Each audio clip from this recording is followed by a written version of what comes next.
University के अंदर कार्यक्रम होते हैं और यूनिवर्सिटी परमिशन देती रहती, लेकिन ऐन मौके पर आपने उसका परमिशन कैंसिल करी। ये कहीं ना कहीं चुनाव आयोग संहिता का पालन नहीं किया जा रहा। हम जरूर रखना चाहते हैं कि ये कहीं ना कहीं सरकार के इशारे पे जो है ये इस तरह के चुनाव जो निष्पक्षता का व्यवहार होना चाहिए चुनाव आयोग का, उस पर सवालिया निशान लग रहे हैं। कांग्रेस के राज्यसभा सांसद दीपेंद्र सिंह हुड्डा ने चुनाव आयोग की कार्यप्रणाली पर सवाल खड़े किए हैं। उन्होंने आयोग पर सरकार के दबाव में काम करने का आरोप लगाया। दरअसल रोहतक के महर्षि दयानंद विश्वविद्यालय में छात्र संगठनों की ओर से कार्यक्रम आयोजित किया जाना था, जिसमें बतौर मुख्य अतिथि हुड्डा को शामिल होना था, लेकिन ऐन मौके पर यूनिवर्सिटी प्रशासन ने आदर्श आचार संहिता का हवाला देते हुए कार्यक्रम की अनुमति रद्द कर दी, जिस पर हुड्डा ने कड़ा एतराज जताया है। देखिए, बड़े दुर्भाग्य की बात है कि पहले जो हमारे नौजवान स्टूडेंट्स हैं, जो ये बच्चे हैं, इनको परमिशन दी गई तो उन्होंने बड़े अरमानों से वो कार्यक्रम का आयोजन किया और इसमें 5-5 संगठन हमारी इन्वॉल्व थी, जिसमें महर्षि वाल्मीकि छात्र सभा, बाबा साहब भीमराव अंबेडकर छात्र संघ, एकलव्य छात्र मोर्चा, CYSS और NSUI, 5-5 छात्र संगठनों ने मिलकर कार्यक्रम का यूनिवर्सिटी के अंदर आयोजन करने के लिए परमिशन मांगी और उनको अनुमति दी गई। बहुत हमारे वरिष्ठ चक्रवर्ती शर्मा जी बताएंगे, ये स्वयं NSUI के हमारे प्रदेश अध्यक्ष रहे हैं, एक बहुत बड़े छात्र नेता, युवा कांग्रेस के हमारे प्रदेश अध्यक्ष रहे हैं। यूनिवर्सिटी के अंदर कार्यक्रम होते हैं और यूनिवर्सिटी परमिशन देती रहती, लेकिन ऐन मौके पर आपने उसका परमिशन कैंसिल करी।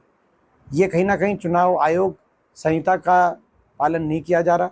इससे पहले भी हम गांधी कैंप में बत्रा साहब और हम गांधी कैंप के अंदर हम लोग प्रचार प्रसार कर रहे थे। हमारे प्रचार करने के दौरान ही हमारे कार्यक्रम के झंडे लड़ियाँ उतारने का काम एक निगम के एक ऐसे कर्मचारी जो स्वयं जो है उस समय नशे में थे, मैं ऑन द रिकॉर्ड कह रहा हूँ ये बात क्योंकि उनके वीडियो है हमारे पास, वो ऐसे कर्मचारी आए और उतार के अपना जा रहे। हमने कोई टकराव ना हो, इसीलिए हमने कहा कि भाई हम नहीं चाहते किसी भी तरीके से कहीं तनावपूर्ण स्थिति बने, कोई टकराव हो, लेकिन ये जनता के सामने हम जरूर रखना चाहते हैं कि ये कहीं ना कहीं सरकार के इशारे पे जो है ये इस तरह के चुनाव जो निष्पक्षता का व्यवहार होना चाहिए चुनाव आयोग का, उस पर सवालिया निशान लग रहे हैं। तो कहीं ना कहीं शिकायत भी की जाएगी इसकी। हम शिकायत तो कर रहे हैं, लेकिन आप समझ सकते हैं कि सरकार जिसकी है और उनका क्या उनकी कार्यशैली रही है, एक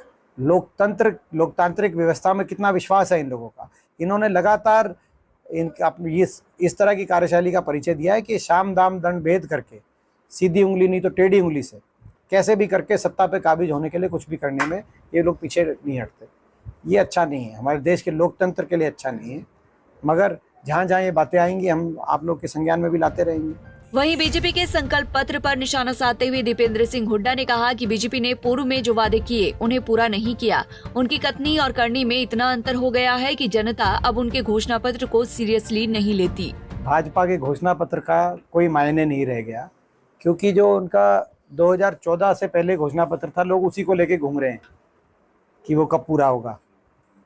किसान की आमदनी दुगनी कब होगी, स्वामीनाथन कमीशन लागू कब होगा, 1 रैंक 1 पेंशन कब लागू होगा, जो है अपना महंगाई कब कम होगी, डीजल पेट्रोल रसोई गैस का सिलेंडर सस्ता कब होगा, 2 करोड़ नौकरी युवाओं को कब मिलेंगी प्रति वर्ष, और काला धन कब आएगा 15 लाख। उनका तो खैर वो तो उन्होंने जुमला ही बता दिया, लेकिन बाकी भी जो सारी घोषणाएं थी, स्मार्ट सिटी कब बनेंगी, ये लोग 2014 से पहले वाला घोषणा पत्र लेके ही लोग घूम रहे हैं।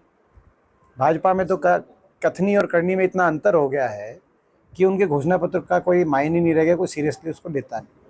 हाँ, कांग्रेस पार्टी हमेशा जो कहती है वो करती है, ये कांग्रेस का ट्रैक रिकॉर्ड रहा है। बता दें कि राज्यसभा सांसद दीपेंद्र हुड्डा का 5वीं बार रोहतक से लोकसभा चुनाव लड़ना तय है। पिछली बार वो बेहद करीबी मुकाबले में बीजेपी के अरविंद शर्मा से हार गए थे। हुड्डा इस बार चुनाव प्रचार में काफी पसीना बहा रहे हैं। वहीं बीजेपी ने अरविंद शर्मा को एक बार फिर मैदान में उतारकर मुकाबले को रोचक कर दिया है। रोहतक से दीपक भारद्वाज, पंजाब केसरी टीवी। हमसे जुड़े रहने के लिए हमारे YouTube चैनल को सब्सक्राइब करें और नई वीडियो की नोटिफिकेशन के लिए बेल आइकॉन को दबाएं। अगर आप ये वीडियो Facebook पर देख रहे हैं तो लाइक जरूर करें और ज्यादा से ज्यादा शेयर करें। धन्यवाद।